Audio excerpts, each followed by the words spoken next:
Abandonné sur sa gauche, Macron veut s'adresser au clapoince populaire. Son silence était devenu alourdissant. Resté en retrait depuis le début du conflit social à la SNCF, laissant le Premier ministre, Édouard Philippe, monter seul au front, Emmanuel Macron a décidé de sortir de sa réserve pour à son tour défendre les réformes lancées par le gouvernement. Jeudi 12 avril, le chef de l'État sera l'invité du journal de 13h de TF1, où il répondra durant 1 heure aux questions de Jean-Pierre Pernaut, a annoncé la chaîne privée. Cette interview sera réalisée à l'école primaire de Berduy, Orne, un village normand de 1079 habitants où la présidente du Front National, Marine Le Pen, était arrivée en tête lors du premier tour de l'élection présidentielle 2017. Changement de décor 3 jours plus tard.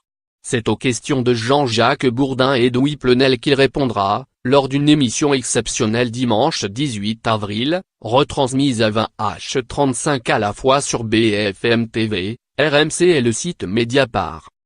À 1 an ou presque du premier anniversaire de l'élection de M. Macron, ces choix médiatiques de l'Élysée sont plus qu'explicites. Le 13h de la première chaîne, qui attire plus de 5 millions de téléspectateurs chaque jour de la semaine, est le journal télévisé le plus regardé par les employés et les ouvriers, les retraités et les Français vivant dans les territoires ruraux. Toutes des catégories sociales de plus en plus critiques vis-à-vis de l'action du président de la République et qu'il est urgent de reconquérir. 2 sondages rendus publics le 6 avril laissent en effet penser que le tendu en même temps macronien, ce positionnement est de droite et de gauche qui a fait le succès du candidat Macron en mai 2017, est révolu dans l'esprit d'une partie des Français. Une enquête réalisée par Ipsos Public Affaires et publiée dans Le Monde, souligne que la dimension transpartisane du macronisme est de moins en moins perçue. Après une